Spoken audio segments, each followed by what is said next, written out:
Hello guys, I am Nafia. Welcome back to my YouTube channel.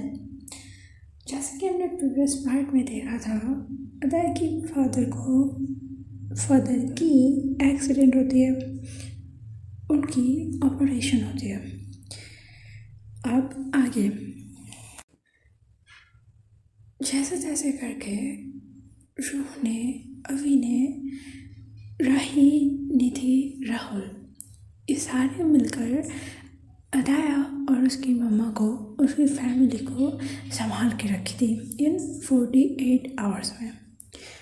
Finally 48 hours के अंदर ही अदाया की father की sense आ जाती है, बट स्टिल वो बोलने की या फिर कुछ करने की हालत में नहीं होता। ब्रेन सर्जरी हुआ था उनका, समझते हो, बहुत बड़ा सर्जरी है ये। हमारी बंगाली में एक कहावत है, যখন हाथी कादाय पड़े तখন पिपड़े तो लाठी मारे, यानी कि जब हाथी कीचड़ में गिरती है तो चिट्टी भी उसको लात मारती है। वही होती है अदाय की फादर के साथ। अदाय की फादर जब तक हेल्दी थे तब तक उनके सारे रिलेटिव्स, सारे रिश्तेदार उनकी बहुत रेस्पेक्ट करती थी।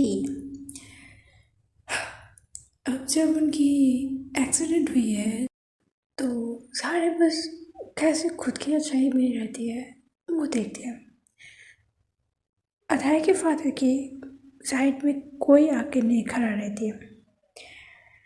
सब ये सोचते हैं, शायद सब ये सोचते हैं कि अगर मैं भी जाऊंगी तो शायद वो पैसा मांग ले या फिर कुछ और मांग ले। यही सोच के उनकी सारे रिलेटिव्स बस कॉल पे ही उनकी हालचाल पूछती है, कोई देखने नहीं आते। ये बातें अदाय के फादर को हिट करती है। It hit him very deeply. ये बातें उनको बहुत दिल पे लगती है कि सब, जब मेरी अच्छा हालत थी मैंने सबके देखा, और अब जब मुझे एक्सीडेंट हुई है, मेरी फैमिली की ये हालत है, तो मेरे साइड में कोई नहीं आगे खड़ा हुआ। मैंने खुद के बेटे को खुद से दूर कर दिया इन लोगों की वजह से, और अभी मेरी वही बेटी मेरे साथ खड़ी है, बाकी कोई नहीं है। ये बातें अंकल को बहुत हिट करती हैं। अभी अदाय की फादर कुछ बोलने करने या चलने की हालत में नहीं थे, तो उनके कुछ ऐसे रिश्तेदार थे जो शायद उन लोगों से अदाय की फादर कुछ पैसा या वगैरह या फिर कुछ शायद उधार में ली थी। मुझे नहीं पता कि क्या लिया था, बट कुछ लिया था। तो वो लोग हॉस्पिटल में चले आते हैं खुद की वो जो चीज़ अदाय की फादर ने उधार ली थी उसकी कीमत चुकाने के लिए। वो लोग लिटरली अदाय की मम्मा को थ्रेट दे के जाती है और एक टाइम दी जाती है कि इस टाइम पीरियड में अगर तुमने हमारी, क्या बोलते हैं उसको हिंदी में, उधार, यस, अगर इस टाइम पीरियड में तुमने हमारी उधार नहीं चुकाई तो हम तुम्हारे अगेंस्ट पुलिस केस कर देंगे। अदाय के फादर की हालत बहुत ज़्यादा ख़राब थी। स्टिल वो रिकवर हो रहे थे, बट आईसीयू में रहना एक पर्सन के लिए it's a big deal, it's really big deal. अदाय के फादर की जो रिलेटिव्स थे वो लोग इस टाइम बस अपने फ़ायदे देखते हैं। उन लोगों का क्या ही दोष दूँ मैं, अब ज़माना ही कुछ ऐसी हो चुकी है।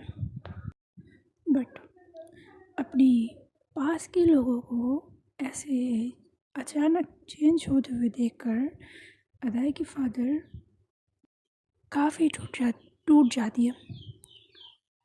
जो उसकी फैमिली को बोलती है अदाया की फ़ादर की इस एक्सीडेंट के बारे में। वो लोग आते हैं, अदाया और उसकी मॉम को सपोर्ट करती है। रो की मॉम अदाया की मॉम से बातें करती है, उनको समझाती है, उनको दिलासा देती है। रो, राही, निधि और बाकी फ्रेंड्स ये लोग बहुत ध्यान रखते हैं अदाया और उसकी फैमिली की।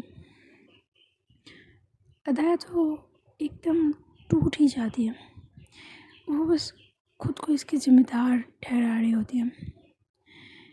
रू उसे बहुत प्यार से समझाती है।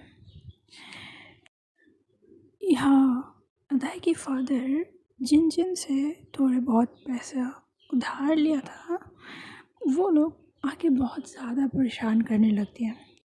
तो हमारी रूह क्या करती है, वो इस मैटर को खुद अपने हाथ में ले लेती है। वो उन सारे की उधार चुका देती है और जो भी उन लोगों पर डिमांड होती है वो सारे मिटा देती है। रो नहीं चाहती कि उसके प्यार को कोई बात परेशान करे। वो हर टाइम अदाया की साथ खड़ी रहती है। इस वक्त उसको अदाया की फुल फैमिली की ध्यान रखना था और वो बहुत खूबी अपनी रिस्पॉन्सिबिलिटी निभाते आ रही है। वो अपनी तरफ से पूरी कोशिश करती है, वो अपने बेस्ट देके दोनों तरफ बैलेंस करके रखती है। ऐसे ही कई दिन बीत जाते हैं। जैसे जैसे टाइम बीतती है अदाया की फ़ादर धीरे धीरे ठीक होने लगती है। थोड़े ही दिन में डॉक्टर उनको रिलीज़ कर देती है। उनको घर में लाके ट्रीटमेंट की जा रही थी। स्टिल वो अदाया से ठीक से बात नहीं करती है, बट उनके दिल में अदाया के लिए जो नफ़रत थी वो क्लियर हो जाती है। रू अदाया की मम्मा और अनाया से एकदम घुल मिल जाती है। रोज़ अदाया को यूनिवर्सिटी ले जाना, यूनिवर्सिटी के लिए पिकअप करना, फिर यूनिवर्सिटी के बाद उसको घर पे छोड़ना, देन थोड़ा टाइम फैमिली के साथ बिताना, देन वापस घर जाना। मानो ये उसकी डेली की रूटीन हो गई है। प्लस अदाया की घर की सबकी नीड्स वही पूरी करने लगती है। अदाया तो रो के घर अभी जा नहीं सकती है क्योंकि उसके फादर इतनी बड़ी एक्सीडेंट से उठी हुई है, अभी भी उठी है। तो उसके फादर की देखभाल के लिए वो खुद को उसके फादर के घर में रहना पड़ती है और रू तो उसको ज़बरदस्ती घर ले नहीं जा सकती है, वो भी तो समझती है। तो इसीलिए रू हर रोज़ अपने घर से रू के घर आती है, अदाया के घर आती है, अदाया को लेती है, यूनिवर्सिटी जाती है, दिन फिर यूनिवर्सिटी ख़त्म करके उसको घर छोड़ती है। दिन थोड़ा टाइम अदाया की फैमिली के साथ रहती है, देन वापस वो घर जाती है।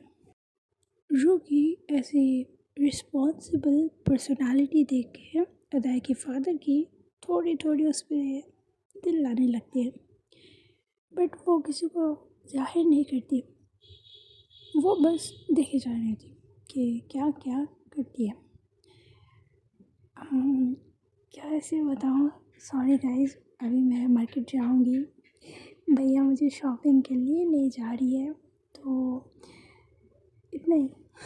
आई एम सॉरी, ये वैसे टू शॉर्ट है और कल मैं एपिसोड रिकॉर्ड नहीं कर पाई।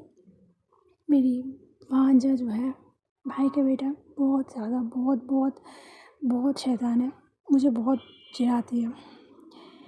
मैंने वॉइस रिकॉर्ड कर ही रही थी कल, पता नहीं क्या क्या की बोला उसने। सॉरी यार, आज के लिए यही तक, फिर मिलते हैं नेक्स्ट एपिसोड पर। तब तक बहुत सारा ध्यान रखना। अल्लाह हाफिज़।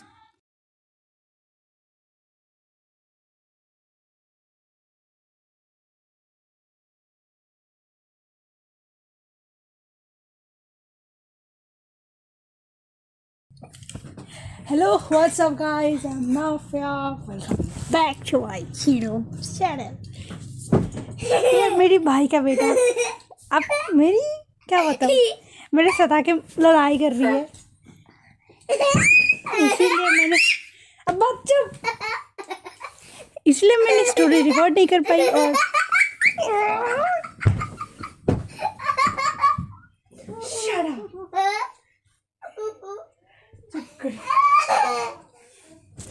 देख रही हो क्या कर रही है हरकत है इस चीज को,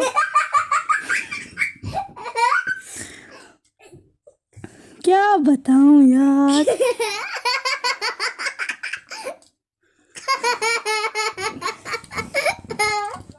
जिंदगी झंड बना के रख दी है मेरी। जब से मैं पीजी से आई हूँ तब से मेरे पीछे पड़ी हुई है। अबो अबो अबो अबो, तुम अच्छे बच्चे हो ना, अच्छे बच्चे हो ना, ऐसे फूफू को ऐसे तंग नहीं करते ना, तुम अच्छे बच्चे हो ना, तो चुप रहो, चुप रहो। Okay okay okay okay okay okay okay. मैं कुछ भी, इससे कुछ भी क्यों ना कहला लूं, ये मानने वाली है नहीं। अब्बो चुप हो जा मेरी अब्बा, चुप हो जा। इसको कोई साउथ कोरिया भेजो इसके पापा के पास। शिया। तो देख ही रहे हो इसके अंदर मैं स्टोरी कैसे रिकॉर्ड करूँ, होगी नहीं, रहने देते आज, कल कर लेंगे।